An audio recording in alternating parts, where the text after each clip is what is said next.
आज के इस ऑनलाइन क्लास में आप सभी छात्रों का इस्तकबाल है, खैर मकदम है। बीए पार्ट सेकेंड ईयर के पेपर फर्स्ट के लिए जो फिलहाल वीडियोस या ऑनलाइन क्लासेस चल रही हैं, उसी सिलसिले की कड़ी में आज मैं फिर आपके साथ हाजिर आया हूँ। आज हम अल्फ़ाबेट सीखेंगे और अल्फ़ाबेट में जो लेवल 5 है उसके बारे में जानेंगे। कल हमने लेवल 4 के बारे में जानकारी हासिल की, उसके बारे में पढ़ा सीखा होगा, उम्मीद है मुझे। आज उन लेटर्स के बारे में जानेंगे जिनकी शेप, लगातार 2 लेटर्स ऐसे हैं जो जिनकी शेप एक जैसी है, बस नुक्ते के फर्क के साथ उसमें तब्दीली आती है। हाँ, मुझे स्क्रीन शेयर करने दो। बिल्कुल, इससे पहले हमने लेवल 4 की को पढ़ा था कल। लेवल 4 में हमने क्या पढ़ा, पीछे एक बार देख लें। लेवल 4 में हमने सी जो स के स्वर का है, फिर शी जो श का स्वर का है, उसके बाद साद जात पढ़ा। अब आई लेवल 5 में अब हाजिर हैं दो केस। यहाँ पे T A stand for T, ये त पढ़ा है, ठीक है, त लिखा हुआ है, इसको हम तो भी पढ़ते हैं। ये तो है, तो स्टैंड फॉर टी, यानी तो किसके लिए है, या तो का स्वर अगर हिंदी माध्यम से समझने की कोशिश करें तो उसको हम कह सकते हैं कि त का स्वर देता है। तो ये बिल्कुल, ये मिलाकर भी ऐसे लिखते हैं और अलग भी जब सिंगल लिखेंगे तब भी, लेटर के तौर में लिखेंगे तब भी ऐसे लिखा जाएगा, और जब हम शब्द में या लफ्जों में मिलाएंगे तब भी ऐसे ही रहेगा। आप देखिए बिल्कुल वही है। ये है तो स्वर किसका है, त का। अब यहाँ पे स्वर कैसे पता चलेगा, इसके ऊपर जो जबर है ना वहां से पता चलेगा। जैसे तो पे जबर है तो त हुआ, यहाँ पे जेर है तो ते हुआ, और यहाँ पे पेश है तो तू हुआ। यहाँ पे तो और अलिफ ता, ये कुछ ऐसे वर्ड्स हैं जिनमें से लेटर आपने पढ़े नहीं है। आगे आए पढ़ते ही है। तो है, रे है और बे है तरफ, तो है, बे है, अलिफ है, तबा, बे और ते बत, तबाबत। ये तो है, अलिफ है, ता हुआ, ये बे है और तो है बत।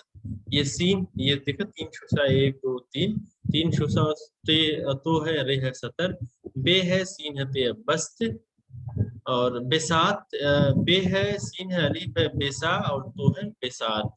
और ये कुछ उसके बाद ऐसे लेटर्स हैं जो आपने पढ़ा नहीं है। अब दो के बाद इसी की शक्ल का एक और हर्फ है या एक लेटर है जिसमें सिर्फ एक नुक्ता पड़ जाएगा उसका, वो अलग लेटर हो जाएगा। जैसे ये जा, यहाँ त था, या जा स्टैंड फॉर जेड, ठीक है। तो इसे जो कहते हैं, क्या कहते हैं, जो, या जा भी पढ़ सकते हैं। इसकी भी शक्ल, ये हर्फ जो है या लेटर जो है, जब सिंगल लिखेंगे तब भी ऐसे ही रहेगा, और जब मिलाकर शब्दों में या लफ्जों में लिखेंगे तब भी ऐसे ही रहेगा। बस नुक्ता नुक्ता देख रहे हैं और इसकी शक्ल असली है। यहाँ पे इसका स्वर क्या होगा, हिंदी माध्यम से देखें या हिंदी जबान के माध्यम से देखें, उसको समझने की कोशिश करें तो जो यानी ज। और अक्सर आप हिंदी में कुछ ऐसे अल्फाज देखे होंगे, शब्द देखे होंगे जिस कुछ अक्षरों के नीचे नुक्ता होता है। तो ये जाल है, जाद है, या जो है, ऐसे कुछ अल्फाज लेटर्स आते हैं। तो ये ज, जे, जो, जा, उसके बाद एक हज, जरी। अब इसके बाद आप कुछ लेटर्स या को मिलाकर ये जो से जो शुरू होता है या बीच में जो हो, यानी जो का इस्तेमाल करिए, जो का इसमें इस्तेमाल करते हुए कुछ वर्ड बनाइए, ये आपके लिए काम है। अब आगे देखेंगे। अभी तक हमने तो और जो पढ़ा है, अब आगे है आयन। ठीक है, आयन स्टैंड फॉर अ, ये आयन है। अब इसमें देखिए 3 तरीके से लिखा जाता है ये आयन जो है।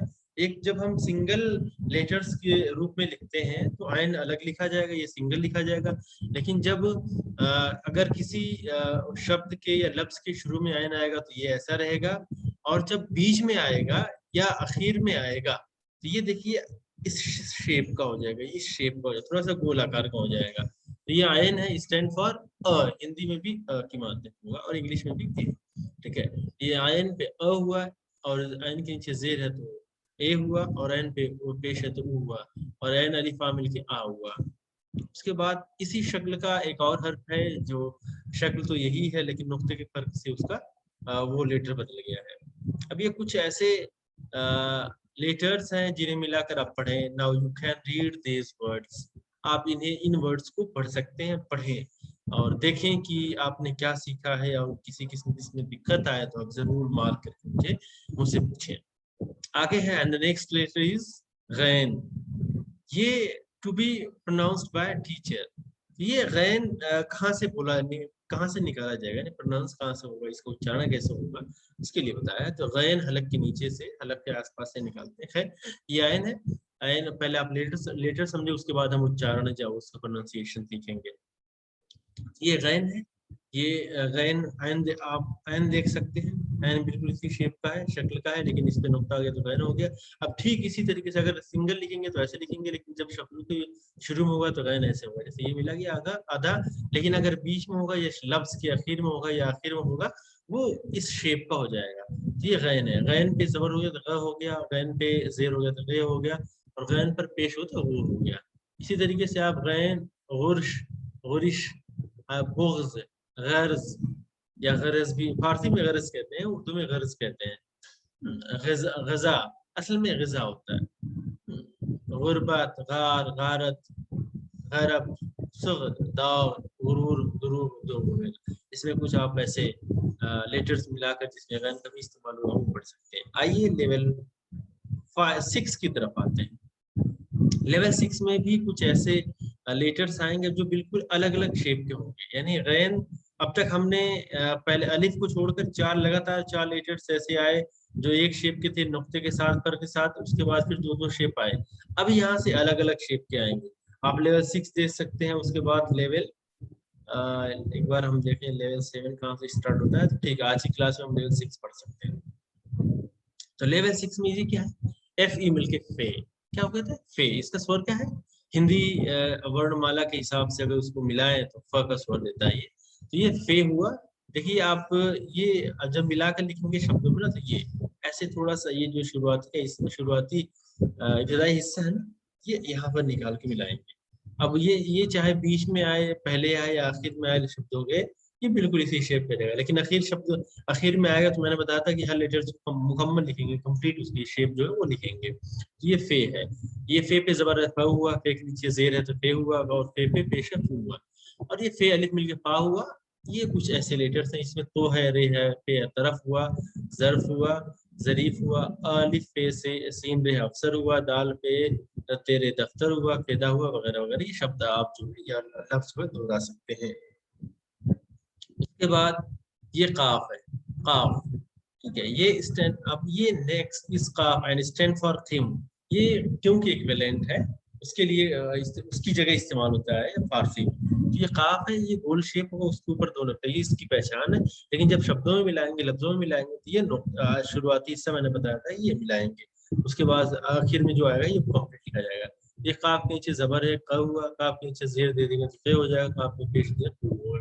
इसी तरीके से ये इश्क है, आशिक है, कादिर है, कुदरत है, कब्र है, बका, कसर और करार, कर्ब वगैरह, कुर्ब वगैरह है। ये ऐसे शब्द हैं जो आप, या लफ्ज है जिन्हें आप रिपीट कर सकते हैं। पढ़ेंगे जितना पढ़ेंगे या लिखेंगे आपके लिए इतना बेनिफिशियल होगा। उसके बाद आज की क्लास में मेरे ख्याल से इतना काफी है। अगली क्लास में हम लोग इसके बाद जो लेटर्स बचे हुए इस लेवल 6 के, 7 6 के, उसको कंप्लीट करेंगे। लेकिन तब तक आप इसको दोहराएं, और किसी किस्म का सवाल हो तो आप यूट्यूब कमेंट बॉक्स में पूछ सकते हैं, या फिर आप व्हाट्सएप के जरिए पूछ सकते हैं। आज की क्लास में सिर्फ इतना ही। आप लोगों का बहुत शुक्रिया कि आप लोग इस क्लास से जुड़े, और मैं क्लास खत्म